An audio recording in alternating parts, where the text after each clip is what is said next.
আপনি আপনার যারা অফিসার আছে আপনি ওনাদেরকে ওনাদের সাথে নিয়ে বসেন, এবং এটা না হয় খুব মানে জনরোষের শিকার হবেন আপনারা।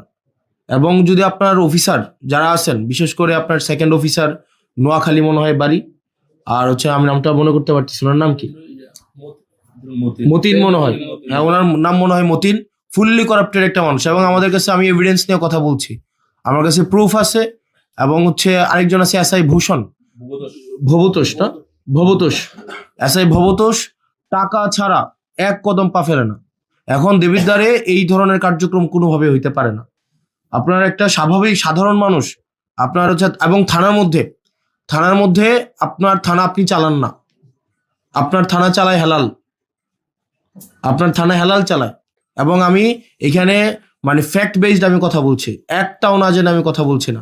আপনার থানা চালায় হেলাল, হেলালের বাবা আগে আগে চাকরি করতো, এখন হেলাল কোনো মানে কোনো মানে ইয়া থেকে আপনি আমাকে বলতে পারেন এই ধরনের কথা, তো ধরেন আপনাদের লিগেল প্রসিজারে নাই, এটা নাই সেটা নাই, আপনাদের এই জায়গায় থানায় এগুলা জিনিসগুলো ঘটছে, প্রত্যেক দিন ঘটছে, এবং থানায় হেলাল আপনার থানায় ঢুকতে পারবে না।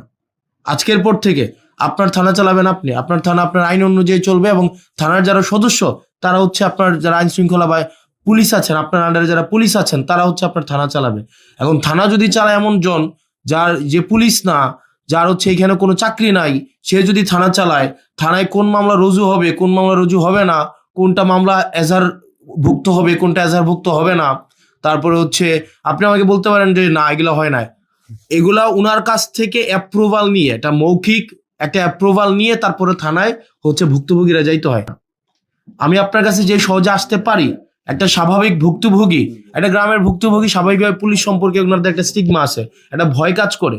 এটা একদিনে স্বাভাবিকভাবে যে পুলিশ মানে তারা চাচ্ছে তাদের ইমেজ রিগেইন করতে, মানুষের ফ্রেন্ডলি হইতে, এটা চেষ্টা করছে, এবং আমরা এটাকে অ্যাপ্রিসিয়েট করি।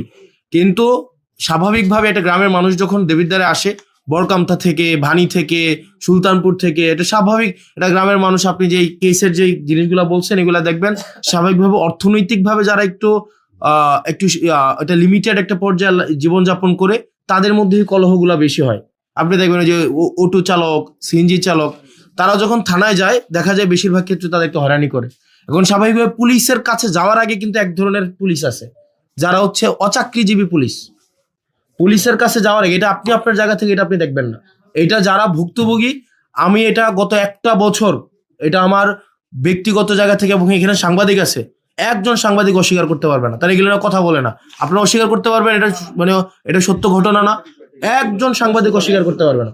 এই যে হালাল এই দালাল চক্র চালাচ্ছে না থানায়, এখানে জাতীয়,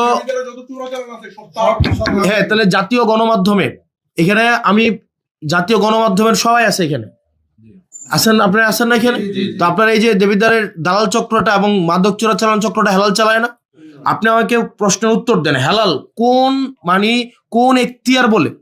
এই মিটিং এ যারা আছে প্রত্যেকের একটা নিজস্ব একটা এই মিটিং এ থাকার একটা ক্রাইটেরিয়া আছে, হেলাল কোন এখতিয়ার বলে আপনার চৌসীমানার মধ্যে থাকবে, এবং এই বিষয়ে আপনি সিরিয়াস অ্যাকশন নেবেন, এবং হচ্ছে থানাটাকে যেন দালাল আপনার কাছে যাইতে হইলে যেন স্বাভাবিক প্রক্রিয়া মেনটেন করে যেন আপনার কাছে পৌঁছাইতে পারে, এক্ষেত্রে যেন কোনো দালাল না থাকতে পারে, এক্ষেত্রে যেন কোনো একটা ইনফর্মাল কোনো সিন্ডিকেট এক্ষেত্রে যেন না থাকতে পারে।